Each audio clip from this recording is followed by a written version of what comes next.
Double kettlebell exercises do not have to be done with the same weight, and over the past 12 years of coaching with kettlebells, I have intentionally used offset weights for various exercises with my clients, including the offset deadlift, which you will know exactly how to perform with flawless technique by the end of this video, and how to modify it based on your body type. So let's get down to business. The offset kettlebell deadlift is one of my favorite exercises to help kettlebell practitioners lay a solid foundation of core strength, because using two different sized weights on a kettlebell deadlift challenges anti-rotational core stability, meaning your core muscles have to work really hard to keep your shoulders parallel to the floor in addition to keeping your back flat. So to set up, you're going to start with feet hip width apart and two different sized kettlebells just outside your feet.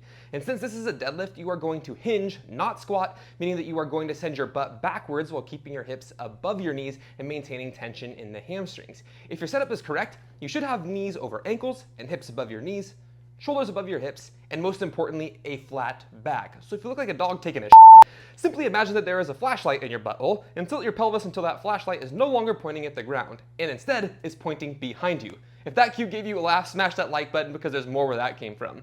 From here, you're going to push your feet into the ground, keeping your upper body at the exact same angle relative to the floor until your hands are just below your knees.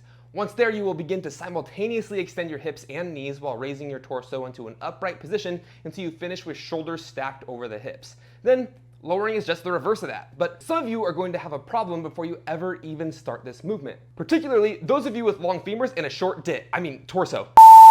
Remember how in the initial setup, I demonstrated a vertical shin with knees over ankles?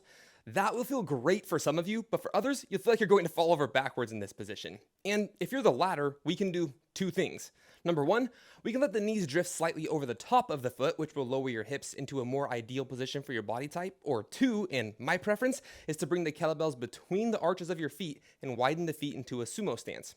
Reason being, because that wide stance with feet outside of the shoulders allows those with longer femurs to maintain balance. Because rather than those long thigh bones traveling directly forward, which a shorter torso just can't get over the top of when hinging, which leads to feeling tipsy, the femurs travel laterally to some degree, which allows for the shorter torso to lean far enough forward relative to the position of the femur to find a good center of balance. Just keep in mind that an offset sumo deadlift is still a deadlift, not a squat, so don't f it up. But everything else is executed in the exact same way as the offset kettlebell deadlift, which begs the question, do offset weights work for other kettlebell exercises? And in short, yes, whether you're performing a kickstand deadlift, an offset kettlebell front squat, or even an offset carry, using two different sized kettlebells provides an additional core stability challenge that is great for functional strength, because in day-to-day life, we almost never carry or lift perfectly balanced objects, which is just one more reason why the offset deadlift is so practical. So now that you know how to execute this core strengthening exercise, which offset deadlift variation do you plan on trying? Conventional stance or sumo stance? Let me know in the comments below. And while this is a great exercise for core strength, unfortunately, we can't really shed much body fat with it unless we have our nutrition dialed in. So if you have a fat loss goal you're looking to accomplish with the help of kettlebell training, check out this video here, and I'll see you on the next one.